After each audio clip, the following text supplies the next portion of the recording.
Loué et remercié soit notre Seigneur pour sa grâce et fidélité, pour l'espérance vivante que nous avons. Et cette espérance que nous avons, elle ne sera jamais confuse. Elle trouvera son accomplissement, la foi, l'espérance et l'amour. Ces trois vont nous appartiennent réellement. Je voudrais aussi vous souhaiter à tous les bienvenus et aussi en même temps remettre des salutations de beaucoup de frères et de sœurs, des frères et sœurs de la Roumanie, de l'Italie, de la Suisse,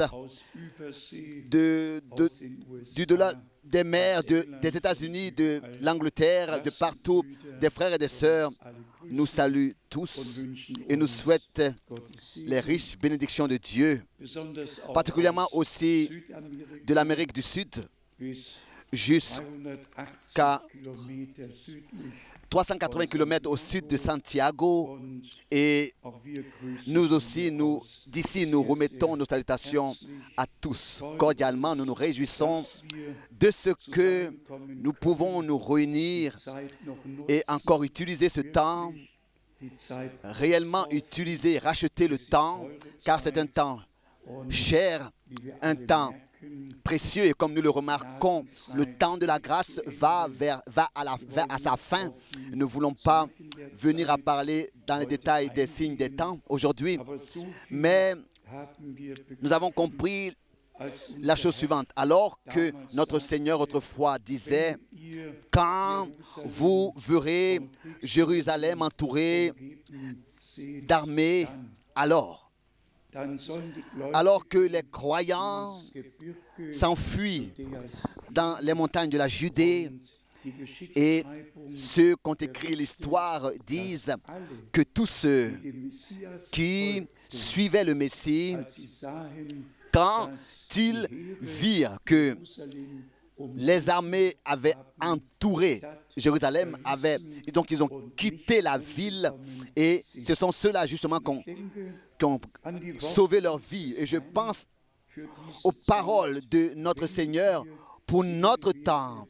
Quand vous verrez que tout cela s'accomplit, particulièrement aussi concernant les négociations sur Jérusalem, et vous savez déjà ce que je veux dire, quand vous verrez que tout cela s'accomplit, alors levez vos têtes, car vous savez que votre rédemption est proche.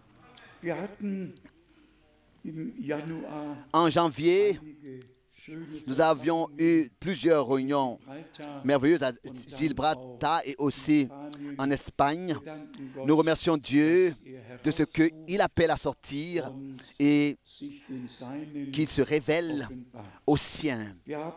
Nous avons le même message que nous portons, toujours le même, et dans les trois paroles qui ont été lues, les deux paroles qui ont été lues, nous avons déjà entendu, nous n'altérons pas, nous ne falsifions pas la parole de Dieu, nous la laissons dans sa forme originale et nous disons seulement ce que Dieu, dans sa parole, a dit. Et le frère Branham a une fois fait la déclaration suivante en relation avec le don de la prophétie. Et il disait cela de la chose suivante. Si je vous disais, frère Cox a dit les choses suivantes, mais le frère Cox ne m'a rien dit. J'ai fait que justement le prétendre qu'il a dit. Est-ce que cela, c'est comme ça parfois avec ceux qui portent des dons. Le frère Branham a prétendu qu'une prophétie est seulement authentique quand on a réellement entendu la voix du Seigneur. C'est à ce moment-là seulement qu'on peut dire « Ainsi dit le Seigneur ». Est-ce que cela est vrai? C'est vrai, je le répète. Si par exemple je dirais, frère Graham a dit ceci et cela, et le frère Graham n'a rien dit, n'a même pas parlé avec moi. Alors je ne peux pas prétendre qu'il a dit quelque chose, ce n'est pas possible. Et si il parle avec moi, alors j'écoute sa voix. Alors je peux dire, frère Graham a dit. Le temps est réellement arrivé où nous devons ordonner toutes choses à sa place dans la Bible et que ainsi Dieu puisse avoir son chemin avec nous tous. Dans les paroles que le frère Schmidt a lues, il est écrit au verset 3, Tite, premier chapitre, au verset 3, et qui a manifesté sa parole en son temps. En son temps. En son temps. Dans le temps déterminé par Dieu. Et cela par la prédication qui m'a été confiée d'après l'ordre de Dieu notre Seigneur. S'il n'y a pas un ordre qui nous a été confié, s'il n'y a pas un appel qui est sorti de la bouche de Dieu s'adressant à nous, s'il n'y a pas eu d'envoi qui a eu lieu, comment est-ce que Paul a pu dire qui a été manifesté sa parole en son temps par la prédication qui m'a été confiée d'après l'ordre de Dieu notre Sauveur. D'après l'ordre.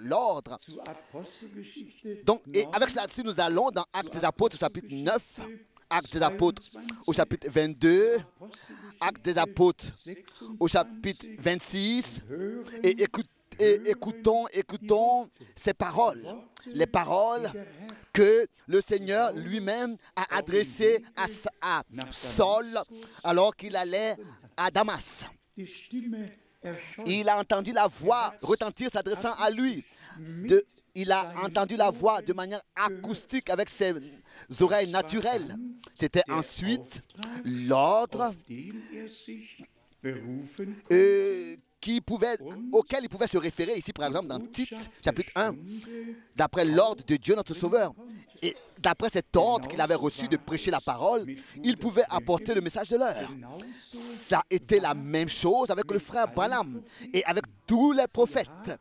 Ils avaient entendu audiblement la voix du Seigneur avec cette oreille naturelle.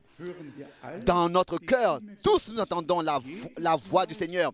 Tout enfant de Dieu, tous les jours, à chaque fois que nous lisons la Bible qui parle avec nous, nous entendons sa voix dans notre cœur. Mais un appel et un envoi est quelque chose de tout à fait différent. Et c'est pour cette raison que quand nous lisons de telles paroles ici, au verset 3, il répète, « Et qui a manifesté sa parole en son temps par la prédication. » Par la prédication. La parole que Dieu nous a confiée est apporté, est transmis au peuple de Dieu par la prédication. Et ensuite, il insiste une fois, qui m'a été confiée. Pas une prédication quelconque, mais une prédication qui lui a été confiée d'après l'ordre qu'il avait reçu de son Sauveur. Ce n'était pas de l'orgueil, ce n'était pas de vouloir se lever. Il a seulement voulu montrer aux croyants. Je ne parle pas ici en mon propre nom, pas dans mon propre appel et envoi, mais au nom du Seigneur et sous un ordre divin.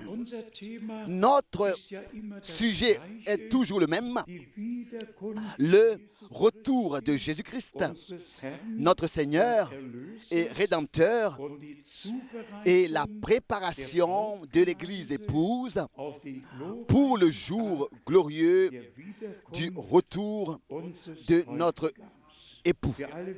Tous, nous savons, et cela doit être répété dans chaque réunion, aussi dans notre temps. Et pour parler ici avec Paul, au temps, dans le temps de Dieu. Vous savez que Dieu a placé des temps. Jean-Baptiste avait apparu au temps convenable, au temps déterminé par Dieu. Et c'est pour cette raison que les promesses de l'Ancien Testament ont trouvé leur accomplissement dans le Nouveau Testament. Et ici, pour parler avec Galates 4 au verset 4, quand le temps fut accompli, bien-aimés frères et sœurs, tous nous savons, n'est-ce pas, que partout, dans tout le monde chrétien, il est parlé de sujets chrétiens.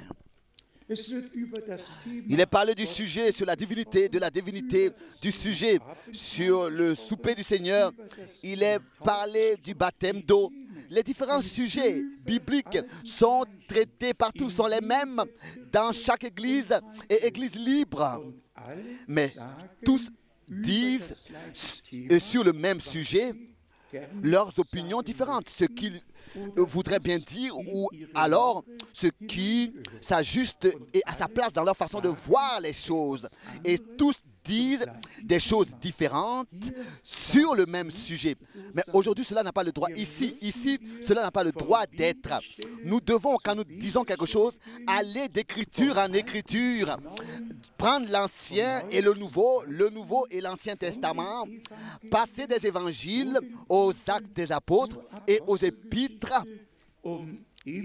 pour toujours de nouveau donner la réponse divine par les Saintes Écritures.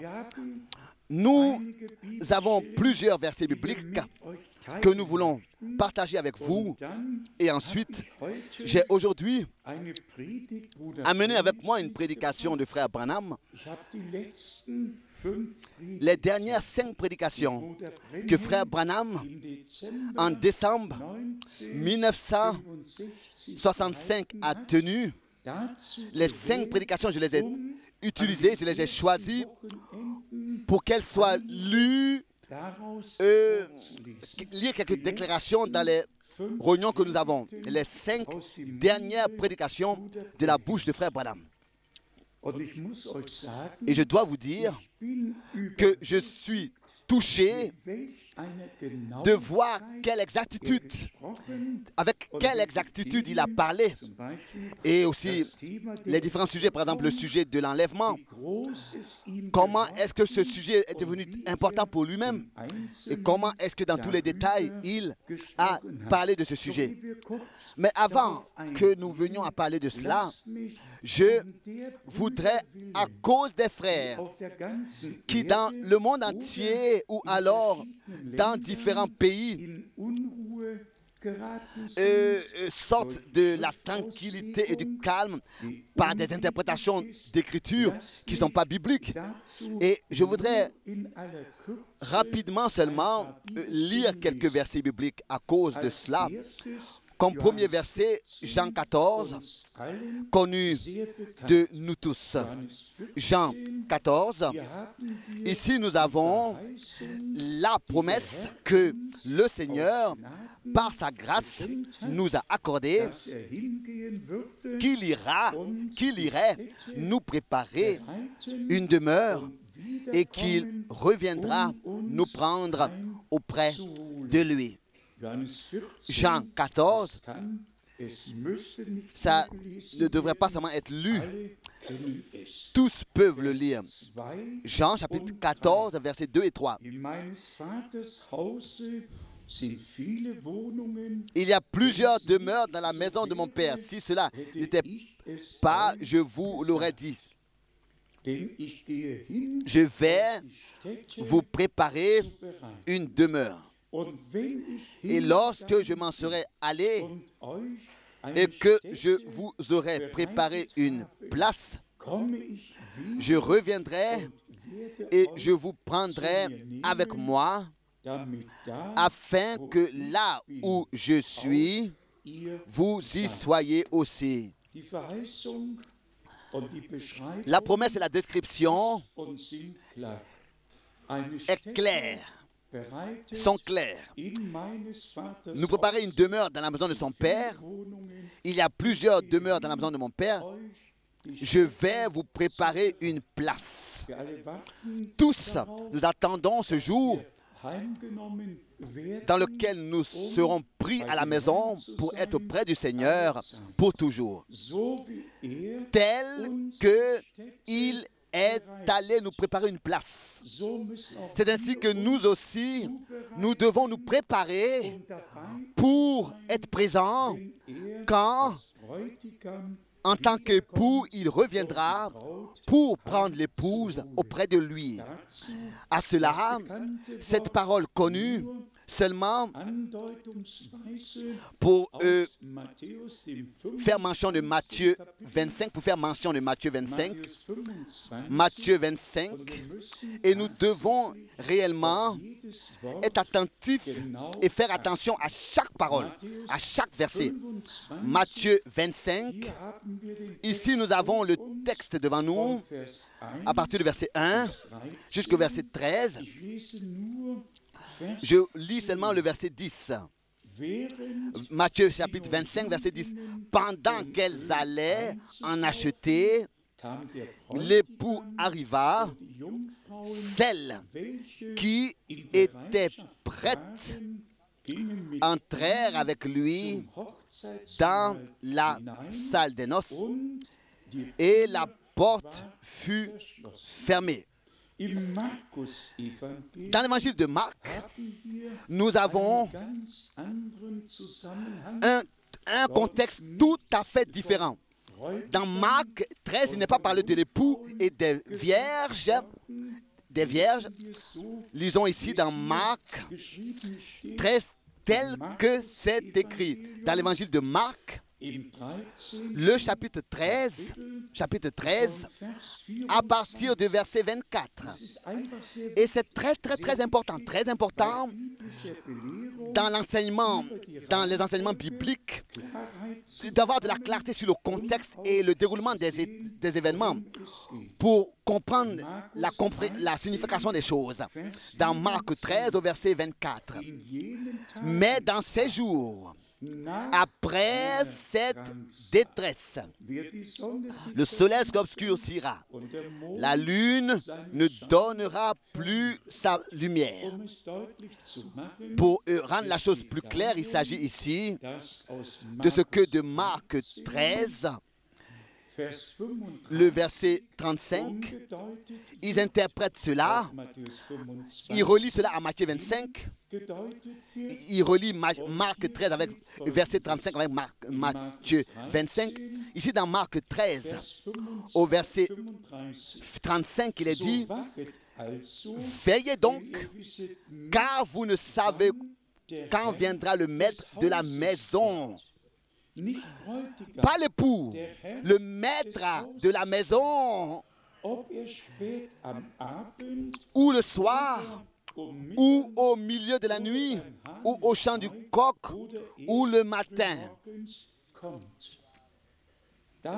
Avec ce verset-là, Matthieu 25 n'a rien à voir à faire avec ce verset de Marc 13, verset 35. Car maintenant, il revient.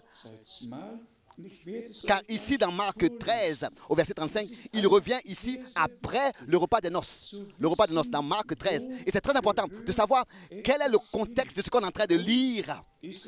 Et pour nous, ça n'a pas d'importance qu'ils viennent le matin ou bien qu'ils reviennent à minuit. Ce qui est important, c'est que nous soyons prêts. Et si du monde entier nous sommes éparpillés partout, alors cela peut arriver qu'au même moment, le retour du Seigneur soit pour quelqu'un le matin, pour un autre le soir, pour un autre à minuit, parce que nous avons différents temps dans le monde. Alors, on ne peut pas interpréter ici des choses. Les frères veulent diviser les temps. Dans Matthieu 25, ils parlent du temps du soir, qui a duré de temps en temps, entre le temps du soir, après il y a eu du soir à minuit, etc. Il parle du temps du soir, après du temps du soir à minuit. Non. Ce qui est écrit ici va s'accomplir en un seul jour. Pas dans un laps de temps, mais en une seule heure, dans un seul jour, tel que le retour de Jésus-Christ aussi eu lieu et aura lieu en un seul jour, en une seule heure, c'est-à-dire deux seront sur un lit, l'un sera pris et l'autre, vous connaissez tous ces versets. Bon, particulièrement à cette déclaration, le temps du soir. Le frère Branham a souvent utilisé plusieurs fois cette parole, le temps du soir. Mais je voudrais du prophète Zacharie, dans le contexte là, vous lire ce verset. C'est très important, mais cela peut être malgré tout utilisé, aussi rapporté à notre temps. Mais ce verset a réellement sa place dans un autre contexte, et je vais vous le montrer dans le contexte de Zacharie, chapitre 14. Zacharie, chapitre 14. Je vous lis seulement le verset 3 et la première partie du verset 4. Zacharie, chapitre 14, verset 3, la première partie et ensuite la première partie du verset 4. Zacharie chapitre 14, verset 3. L'Éternel paraîtra et il combattra ces nations comme il combat au jour de la bataille. Donc, il est écrit ici, en ce jour, ses pieds se poseront en ce jour sur la montagne des Oliviers. Ses pieds se poseront en ce jour sur la montagne des Oliviers. Au verset 6 et au verset 7. En ce jour-là, quand ce que nous avons lu dans le verset 3 et 4 s'accomplira. Ensuite, le verset 6. En ce jour-là, il n'y aura point de lumière et il y aura du froid et de la glace. Ce sera un jour unique, connu de l'Éternel et qui ne sera ni jour ni nuit, mais vers le soir, la lumière paraîtra. Et ensuite, il est écrit au verset 8, encore ce qui va s'accomplir quand le temps du soir, quand au temps du soir la lumière paraîtra. Mais les prophètes, de manière prophétique, on peut, s'il vous plaît, utiliser cette parole, employer cette parole. On peut parler du temps du soir, on peut parler du temps de l'heure de minuit. On n'a pas... On peut utiliser les déclarations bibliques, mais on n'a pas le droit de les sortir de leur contexte pour faire des interprétations, mais on doit, en les utilisant, les laisser dans leur contexte. Par exemple, dans Luc 24, au verset 29, les disciples ont dit, « Seigneur, reste avec nous, car le soir, le jour est en déclin. » Et c'est dans le temps du soir que le Seigneur aussi vint dans le jardin pour visiter Adam et pour avoir communion avec lui. C'était au temps du soir. Et si Frère Branham parle du temps du soir et a parlé du temps du soir, alors il voulait par cela montrer que nous sommes à la fin du jour du salut. À la fin, le jour du salut est en déclin. Comme Paul l'a écrit, ceci est le jour du salut dans 2 Corinthiens, chapitre 6. Et le jour du salut est en train d'aller à sa fin. Et ça, nous l'avons tous compris. Mais les choses pour lesquelles il s'agit, c'est que personne n'a le droit d'interpréter de manière particulière la Bible et de dire le temps de frère Branham était au temps du soir, il est passé maintenant et après le frère Branham c'est le temps pour un tel frère du soir à minuit. Non, c'est pas possible. Dieu lui accomplit son œuvre. Dieu a son plan. C'est pas possible autrement. Nous ne pouvons pas, comme ça, étaler l'époque dans des années et des... Non, nous devons laisser les choses telles que Dieu lui le fait. Et ce qu'il fait est toujours bien fait. Maintenant, 4 versets bibliques qui nous représentent devant les yeux comment est-ce que notre détermination par Dieu est infinie, est quelque chose de conclu et que avant même la fondation du monde, cela a été préparé par Dieu et que dans ce dessein du salut, nous avons été inclus par la grâce de Dieu. Et c'est de ça qu'il s'agit. C'est absolu. La certitude parfaite, totale, de ce que si nous maintenant nous croyons Dieu, ça veut dire qu'avant même la fondation du monde, nous avons été déterminés à croire la parole de l'heure et ainsi avoir part à ce que le Seigneur nous a préparé. Il y a ces versets dans l'évangile de Jean, le chapitre 17, Jean chapitre 17. Ici nous avons la prière de notre Seigneur, connue comme la prière d'intercesseur de Christ, le souverain sacrificateur. Jean 17, verset 24. Père, je veux que là où je suis, ce que tu m'as donné soit aussi.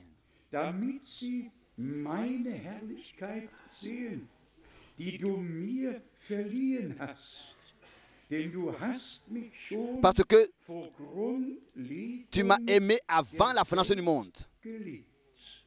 Le verset 24. À cette parole va aussi 1 Pierre chapitre 2, 1 Pierre chapitre 2, et ici nous lisons à partir du verset 18. D'abord, 1 Pierre, le premier chapitre, verset 18.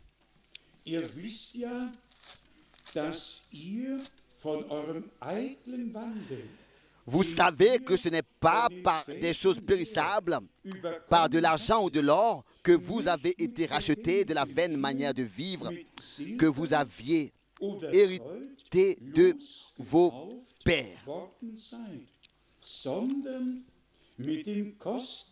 mais par le sang précieux de Christ, comme d'un agneau sans défaut et sans tache. Prédestiné avant la fondation du monde, il fut manifesté à la fin des temps à cause de nous.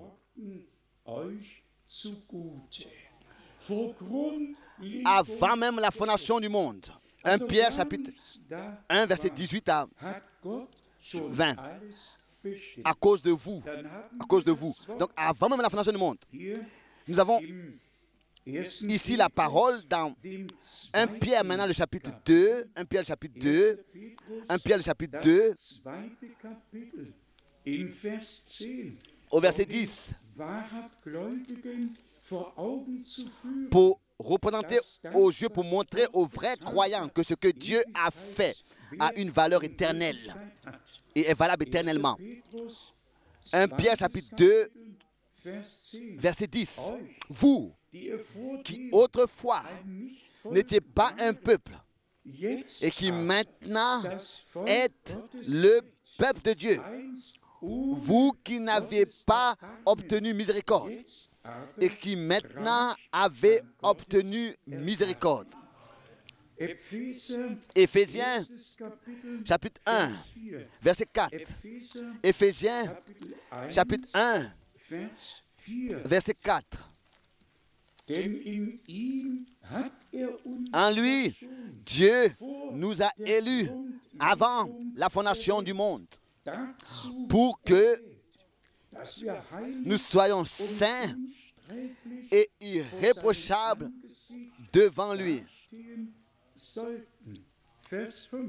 Verset 5. Il nous a prédestinés dans son amour à être ses enfants d'adoption par Jésus-Christ, selon le bon plaisir de sa volonté. Ça, c'est la détermination de Dieu. Et cela avant même la fondation du monde. Dieu a planifié, a fait ce plan. Allons dans Apocalypse chapitre 13. Dans Apocalypse, le chapitre 13, ici au verset 8, il est écrit, Apocalypse chapitre 13, verset 8,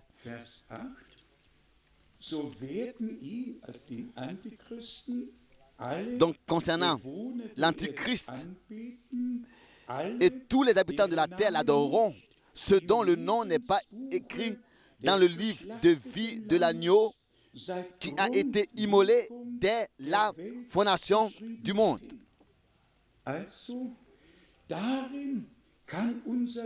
Notre foi peut se reposer ici. Avant que nous existions, avant que la chute de l'homme ait eu lieu, avant que Adam et Ève furent créés, avant même la fondation du monde, Dieu a fait son plan du salut, son dessein du salut. Cela avant même la fondation du monde. Nos noms ont été écrits dans le livre de vie de l'agneau immolé. Et cela avant même la fondation du monde. L'agneau de Dieu avait été déterminé à mourir pour nous. Et que en lui nous avons l'adoption. De quoi il s'agit maintenant? Il s'agit de ce que nous puissions croire et respecter la parole de Dieu pour qu'elle puisse en nous et avec nous et par nous s'accomplir. Disons ouvertement, celui qui ne peut pas croire, comme l'a dit les Écritures, aura de grands problèmes pour pouvoir aller de l'avant avec Dieu. Car le temps est là pour que nous puissions donner raison à Dieu, pour donner raison à Dieu et pour prendre pour nous, personnellement, ce que la parole de Dieu déclare. Et en relation avec Abraham, il y a cette parole merveilleuse. C'est Romains au chapitre 4. Romains chapitre 4. Ici, Abraham nous est représenté devant les yeux, l'homme de la foi,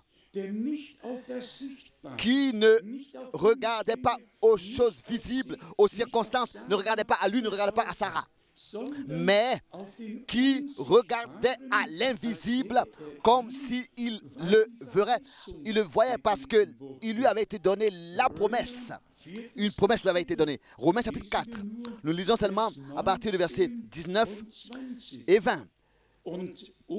Et sans faiblir dans la foi, il ne considéra point que son corps était déjà usé, puisqu'il avait près de 100 ans. Il a constaté, c'était vrai, mais parce que la promesse lui avait été donnée. Disons cela au verset 20. Malgré tout, quoi qu'il avait constaté l'état du corps de sa femme et le sien, malgré tout, il regardait à l'invisible et pour parler avec le psaume. Malgré tout, il ne douta point par incrédulité au sujet de la promesse de Dieu. Ça, c'est Abraham. Mais il fut fortifié par la foi, donnant gloire à Dieu.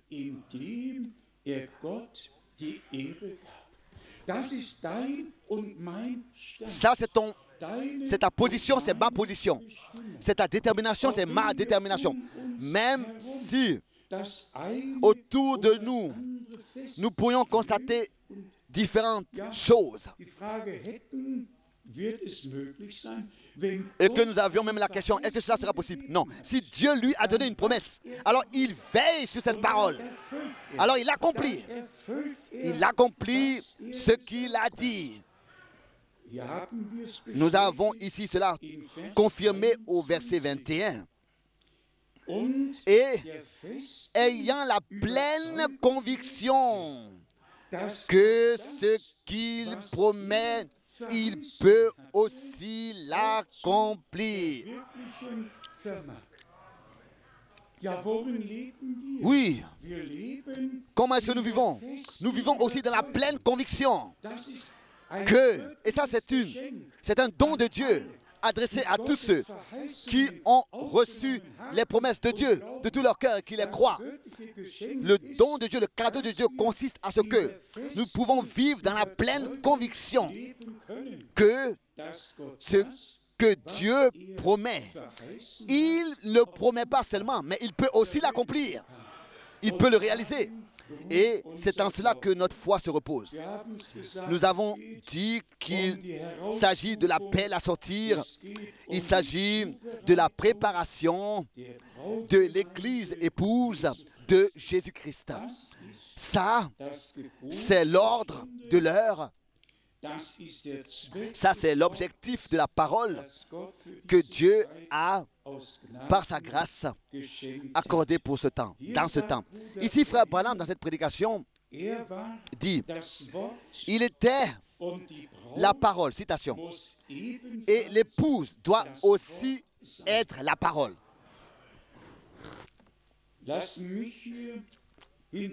Je voudrais ici ajouter, tel que Ève a été sortie d'Adam, c'est ainsi que le côté de Jésus, du Fils de Dieu, de l'époux de notre âme, sur la croix à Golgotha, a été ouvert. Le sang a coulé et l'épouse est sortie de son côté. Donc en vertu de l'œuvre accomplie de la rédemption sur la croix à Golgotha. Et c'est pour cette raison que Paul,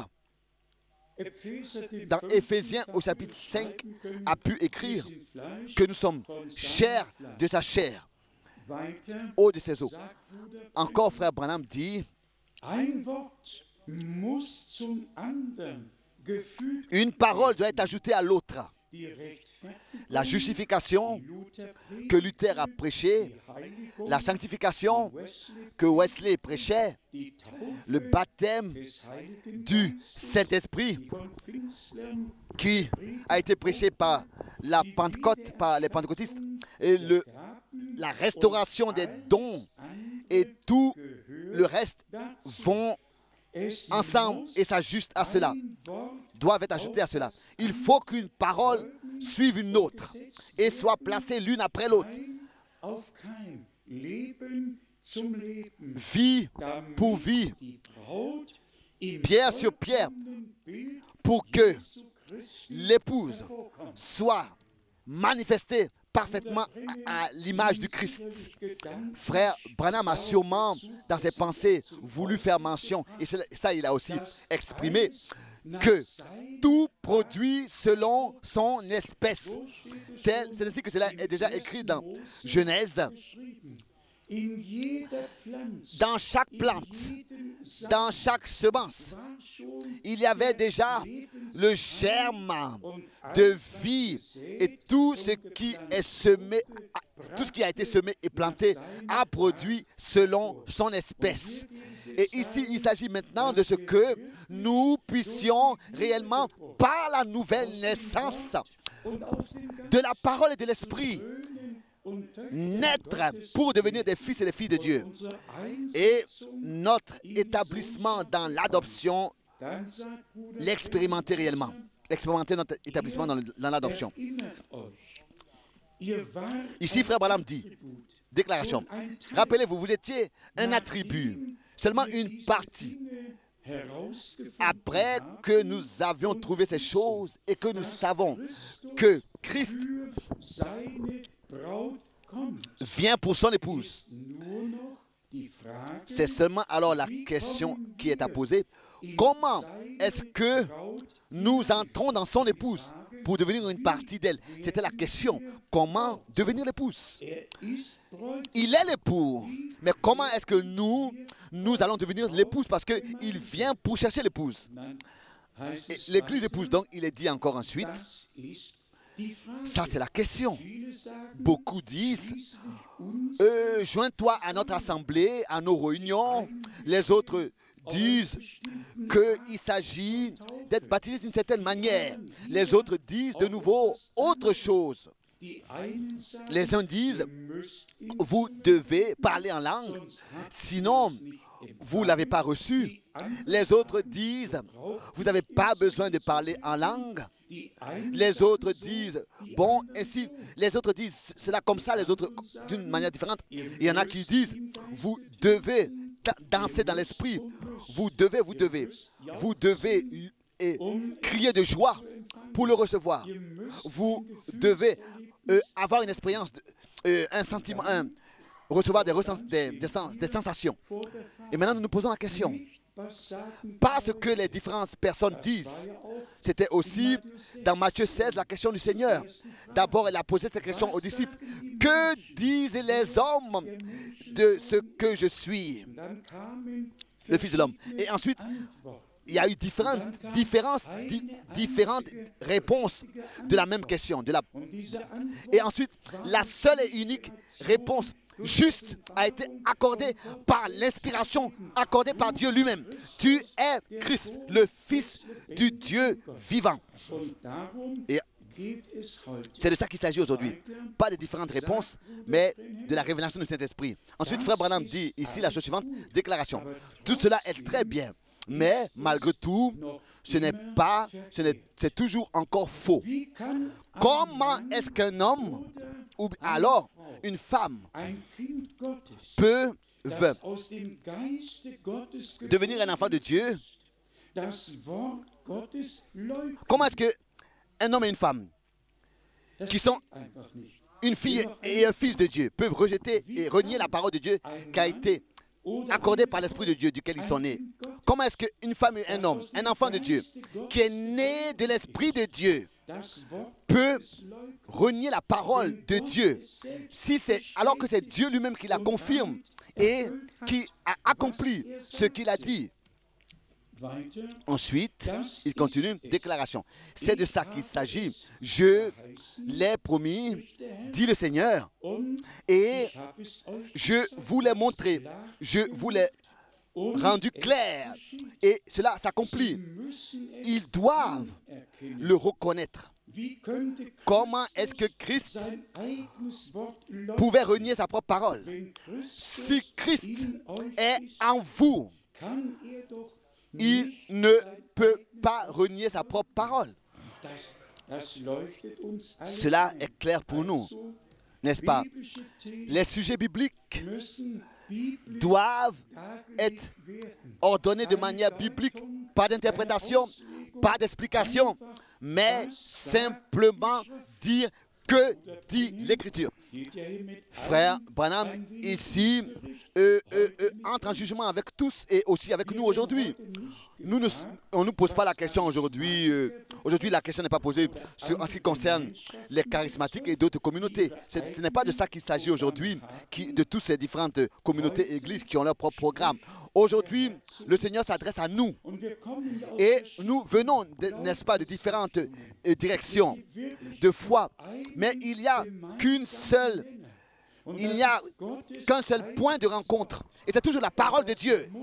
Et il faut que cette parole de Dieu nous soit révélée par le Saint-Esprit. Ensuite, le frère Branham de nouveau pose la question, comment est-ce que nous entrons dans ce corps de Christ? Dans 1 Corinthiens, le chapitre 12, il est écrit, par un seul esprit. Car nous avons tous en effet été baptisés dans un seul esprit pour former un seul corps par le baptême du Saint-Esprit. Si vous voulez vous noter ce verset, c'est 1 Corinthiens chapitre 12, verset 13. Nous avons tous en effet été baptisés dans un seul esprit pour former un seul corps. L'esprit, c'est la vie de Christ en nous, c'est vrai. La vie de Christ, la vie de chaque semence produit cette semence et il est la parole semence, la semence parole. Et ensuite, frère Branham pose la question. L'avez-vous compris? Avez-vous compris? Je voudrais encore faire un pas de plus. Avons-nous aussi compris? Avons-nous compris et expérimenté personnellement ces choses? Est-ce que Dieu a pu nous visiter de cette manière? D'une manière que son œuvre de la rédemption accomplie en nous puisse être aussi accomplie. Recevez cela dans la foi. Recevez-le. Aujourd'hui, ce soir, c'est un soir particulier et personne de nous ne repartira vite. Dieu le Seigneur a décidé de ne pas seulement parler avec nous et de ne pas seulement nous montrer le sérieux de l'heure. Il a décidé de nous bénir. Ensuite, la prochaine phrase, dans la prochaine page, il est écrit, dans la page suivante, il est écrit, je le lis. Donc, je parle ici de l'arbre. Si cet arbre laisse produire une autre branche originale, si c'est un oranger, la branche portera des orangers, des oranges. Si Dieu, dans l'Église, fait quelque chose, si c'est vraiment Dieu qui le fait, alors ce sera de nouveau tel que cela a été dans les actes de l'apôtre et cela sera en accord avec la parole de Dieu. Il faut que ce soit ici. Si c'est Dieu qui le fait, car la vie est dans l'arbre et produit selon son espèce. Ensuite, frère Branham vient à parler de Jean 15. Vous savez que ces grandes églises, dans le déroulement des âges, ont chacune porté leurs différents fruits. Et quand la branche ne portait plus de fruits, elle fut coupée. Jean 15. Ce n'est pas le cep qui a été coupé, mais il a fait que couper la branche qui ne portait plus de fruits. Sûrement en regard avec toutes ces différentes dénominations, en regard à toutes ces différentes communautés chrétiennes qui tous quelque part ont apporté du fruit dans le déroulement des âges et des différents réveils ont apparu et ont existé. Mais le rappel, un rappel à un réveil ne nous suffit pas.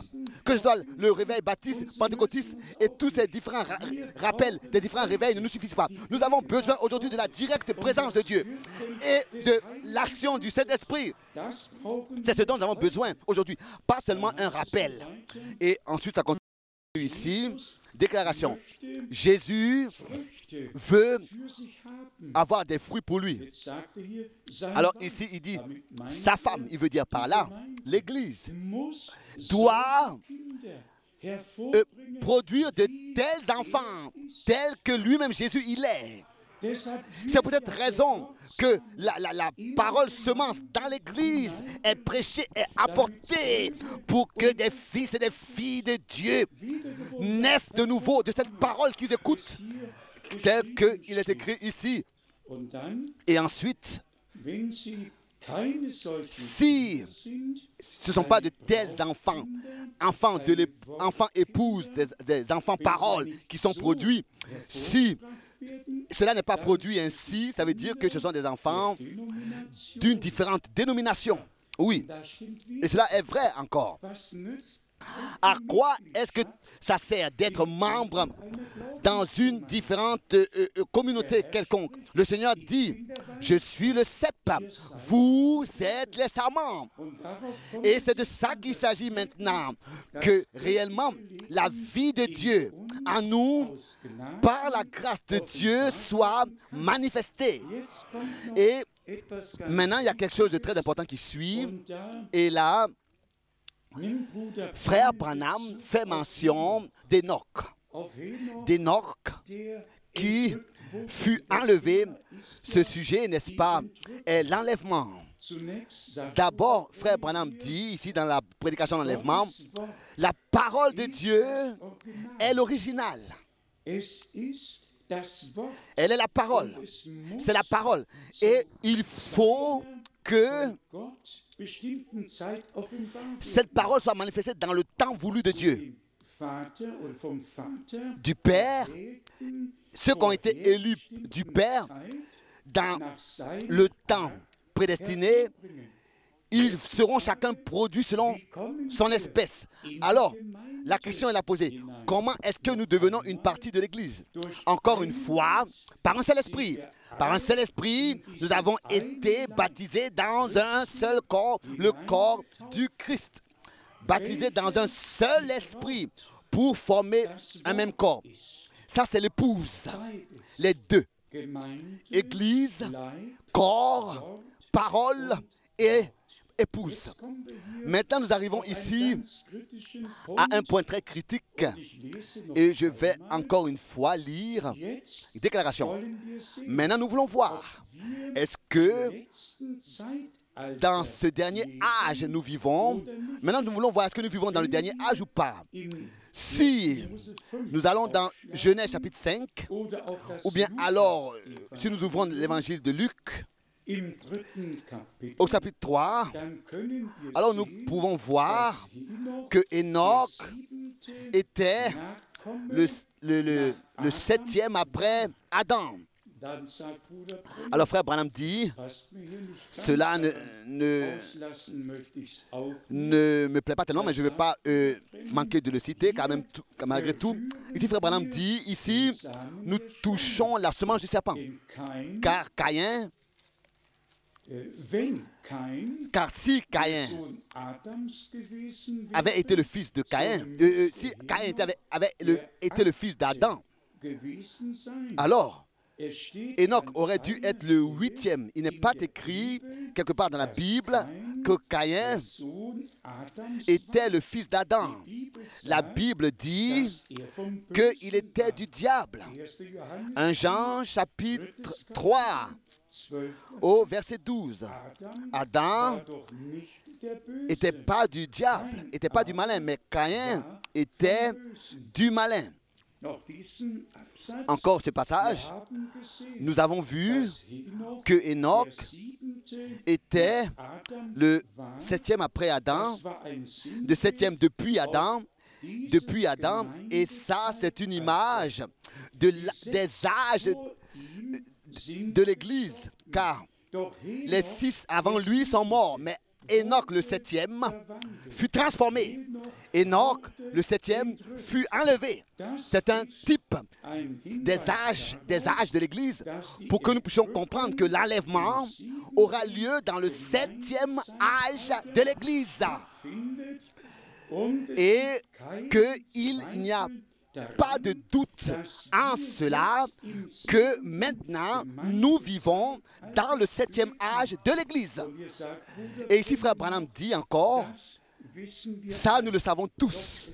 Oui, c'est vrai, ça nous le savons. Pour tous ceux pour lesquels ces choses ne sont pas connues, je voudrais réellement les lire de la Bible, pour que vous puissiez une fois pour toutes savoir que cela est la vérité. Je prends pour cela quelques versets bibliques, mais seulement, je prends plusieurs versets bibliques, mais très peu de temps. Genèse chapitre 5, seulement le verset 1, ensuite le verset 3. Genèse chapitre 5, verset 1, il est écrit, « Voici le livre de la postérité d'Adam. Lorsque Dieu créa l'homme, il le fit à la ressemblance de Dieu. » Maintenant le verset 3. Adam, âgé de 130 ans, engendra un fils à sa ressemblance. De sa ressemblance.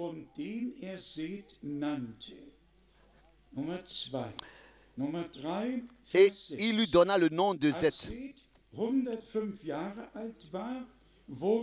Verset 6. Zeth, âgé de 100 ans, engendra Enoch. Maintenant le 4e, verset 9. Enoch, âgé de 90 ans, engendra Kenan. Maintenant, au verset 12, le cinquième depuis Adam, Kénan, âgé de 70 ans, engendra Mahalalel. Ensuite, le sixième après, depuis Adam, au verset 15, Mahalalel, âgé de 65 ans, engendra Jéred. Le septième,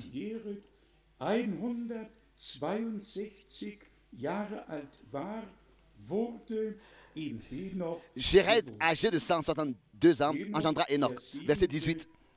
Enoch, le septième depuis Adam. Maintenant, ouvrons dans l'Ancien Testament toujours le livre des Chroniques, premier chapitre. Chroniques, premier chapitre. Ici, il est écrit. Donc, premier chapitre, donc, premier livre des Chroniques, le 1 Chronique, chapitre 1, verset 1. Adam, Zed, Enoch, Kénan, Mahalalel, Jéred, Enoch.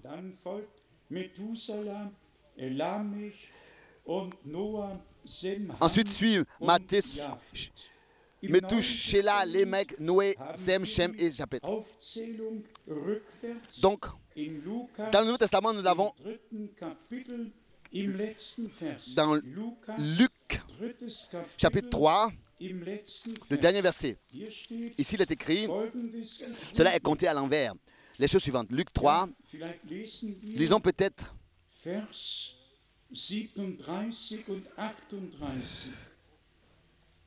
verset 37. Luc, chapitre 3, verset 37.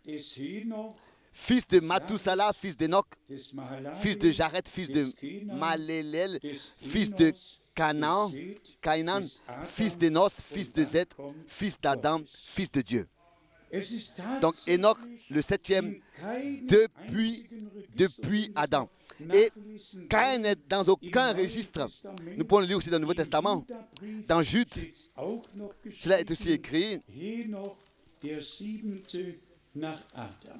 Enoch, le septième depuis Adam. Cela n'est peut-être pas une dispute pour nous, un point de dispute pour nous, mais cela nous montre la ligne, cela nous montre exactement qui vient de Dieu, qui vient de l'adversaire et comment est-ce que cela doit être ordonné.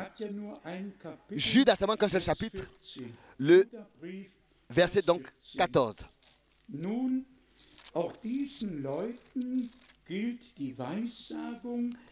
C'est aussi pour eux qu'Enoch le septième, depuis Adam, a prophétisé en ces termes. Voici, le Seigneur est venu avec ses saintes myriades.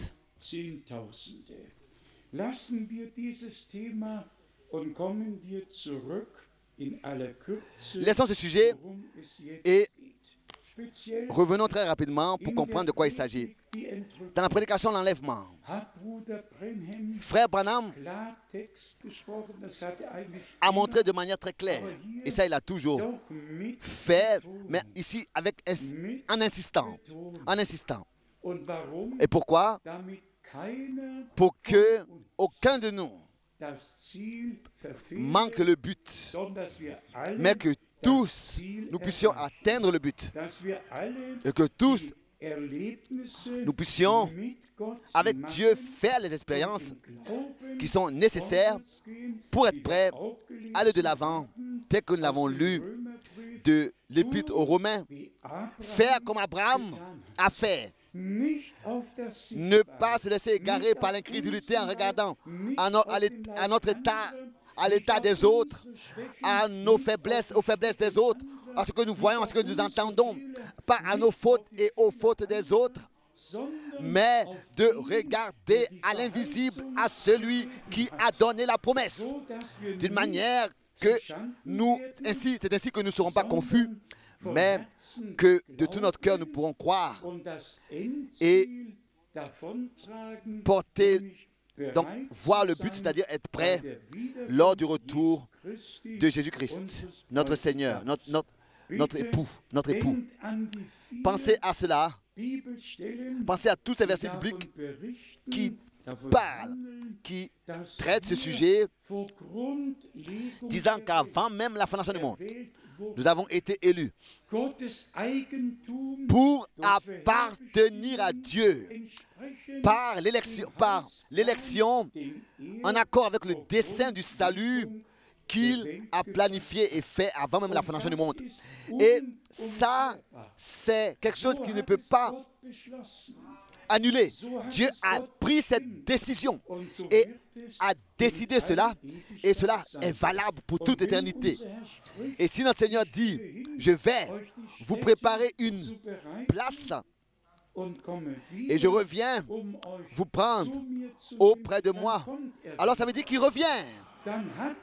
Alors ça veut dire qu'il a préparé la place quand il reviendra. Et maintenant, il nous appelle à sortir. Il nous prépare pour que, quand il revient, nous soyons pris avec lui dans la gloire. Pour tous les frères qui ont des difficultés à faire la différence des choses, je voudrais seulement, pour finir, lire 2 versets bibliques. Les uns, dans 1 Corinthiens, chapitre 4, où le retour de Jésus-Christ, notre Seigneur, est décrit quand il apparaîtra sur les nuées et nous prendra avec lui sur les nuées.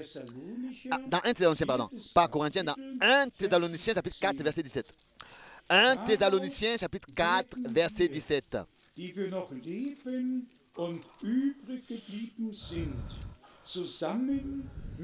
Ensuite, nous les vivants qui serons restés, nous serons tous ensemble enlevés avec eux sur des nuées à la rencontre du Seigneur dans les airs.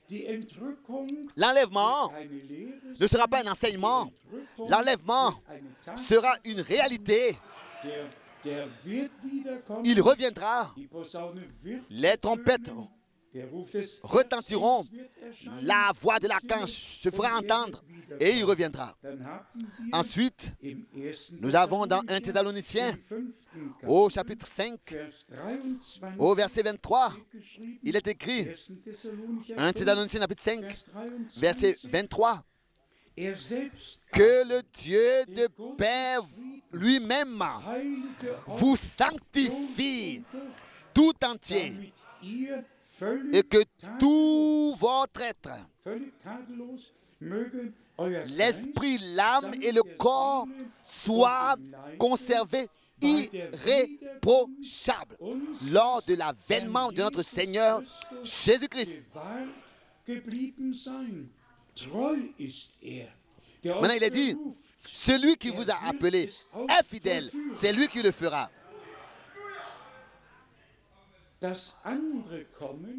L'autre venu, où il ne s'agit pas d'époux et épouses, où il ne s'agit pas du festin des noces. Nous l'avons directement ici dans le prochain chapitre, dans 2 Thessaloniciens, au premier chapitre. Ici, à partir du verset 7, il ne s'agit pas. Ici, dans 2 Thessaloniciens, au premier chapitre, au verset 7.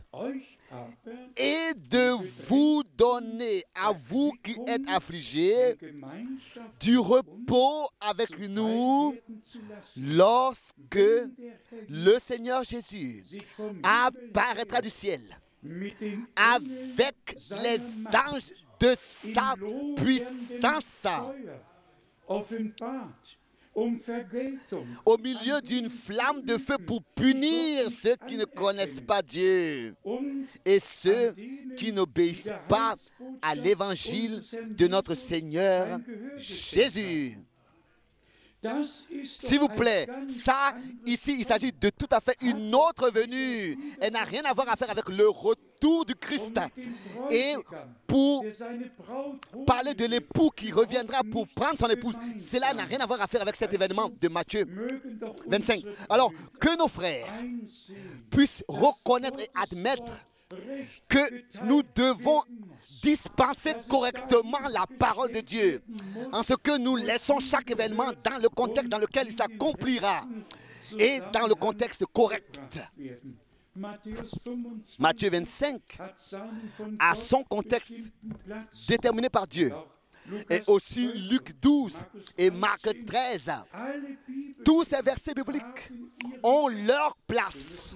Nous devons en fait lire lentement et le recevoir révélé par l'Esprit de Dieu pour pouvoir savoir où un verset trouve sa place. Avez-vous remarqué ici, dans 2 Thessaloniciens, il est seulement écrit le mot venu. Ici, dans 1 Thessaloniciens, il est dit retour de notre Seigneur. Il dit je reviens. Pas seulement je reviens pour vous prendre auprès de moi.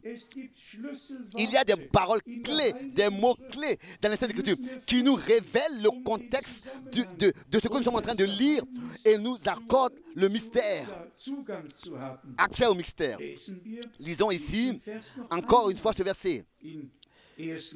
Dans 1 Thessaloniciens chapitre 5 au verset 23, que le Dieu de paix vous sanctifie lui-même tout entier et que tout votre être, l'esprit, l'âme et le corps soient conservés irréprochables lors de l'avènement du retour de notre Seigneur Jésus-Christ. Nous le croyons tel que cela est écrit. C'est comme ça que nous le croyons et c'est comme ça que cela va s'accomplir. Bien-aimés frères et sœurs, soyez pleins de courage, car frère Branham a dû tenir ce message, a dû apporter ce message sérieux pour que nous soyons réveillés, pour que nous nous réveillons, pour pouvoir travailler avec crainte et tremblement à notre salut et que nous puissions avec Dieu faire nos expériences pour que personne manque quand le Seigneur viendra prendre les siens.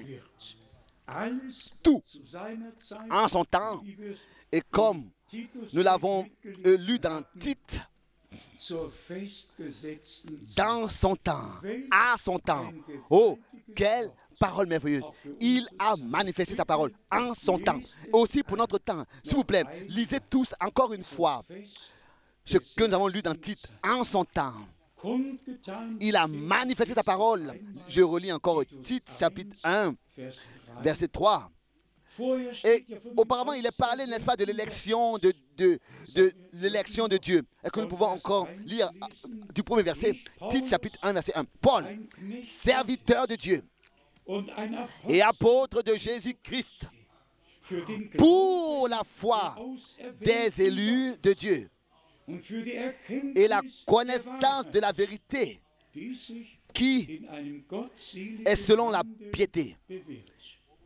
En allemand, qui est prouvé par une marche dans la piété, qui est selon la piété. Ça, c'est un résumé merveilleux. Et ce qui est merveilleux, c'est que ce résumé est vrai. Verset 2.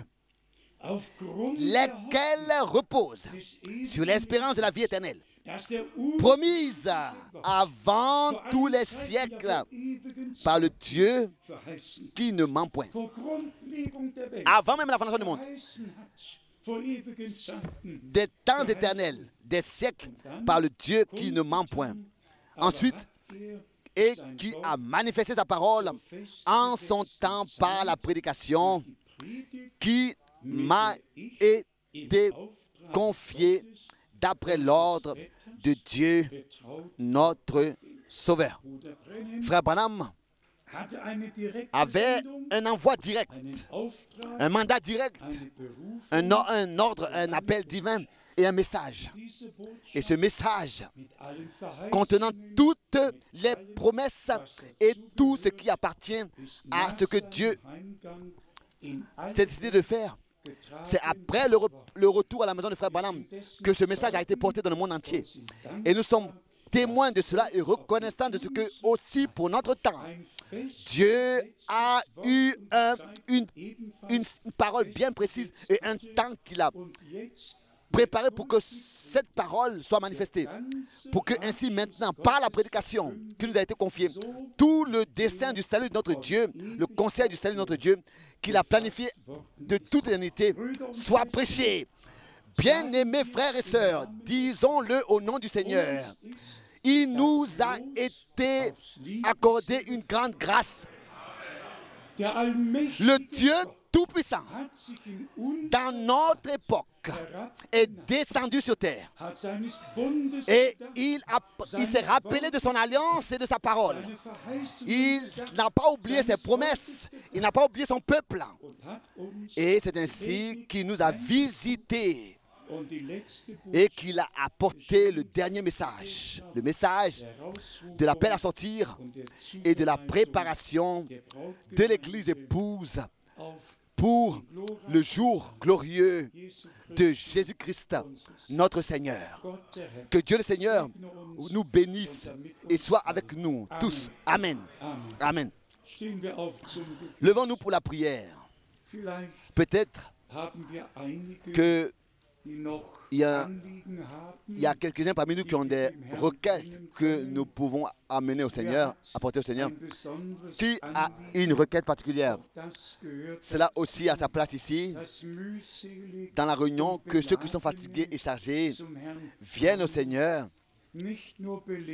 Pas seulement reçoivent de l'enseignement, pas seulement reçoivent la parole prophétique, mais aussi l'évangile, la prédication du plein évangile de Jésus-Christ, notre Seigneur, le salut de l'âme, la délivrance de l'esprit, la guérison du corps.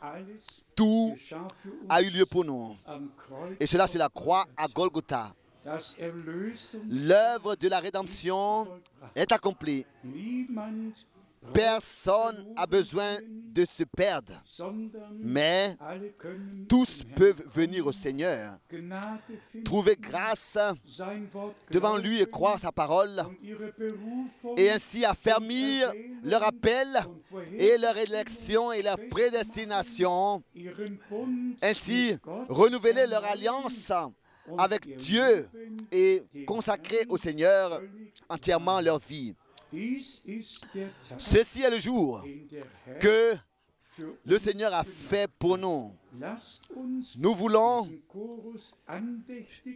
dans le recueillement, chanter ce chœur et dans la prière. Ceci est le jour.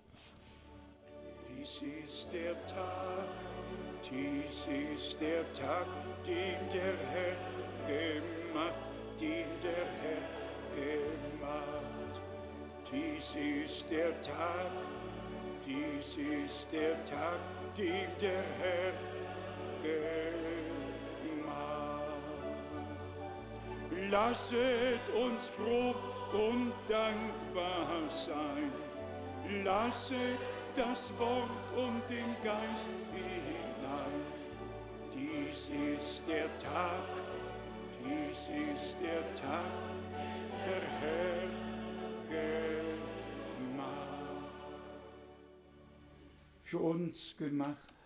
le jour qu'il a fait pour nous, réellement, nous pouvons encore le dire. Seigneur, demeure avec nous, car le jour va à son déclin. Le temps est avancé. L'heure de minuit est là. Et le matin arrive, comme dans le prophète Ésaïe, au chapitre 21, il est écrit: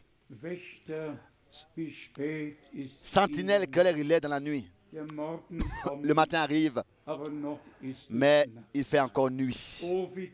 Oh, comme nous pouvons être reconnaissants, bien-aimés frères et sœurs. Maintenant, je voudrais, dans le monde entier, vous dire à tous, comme nous pouvons être reconnaissants d'avoir la parole de Dieu et de l'écouter dans tout le respect, de la lire et de la prêcher, et que la parole de Dieu est précieuse pour nous. Et nous, par la grâce de Dieu, elle nous a été révélée dans tous ses détails. Dieu a utilisé les apôtres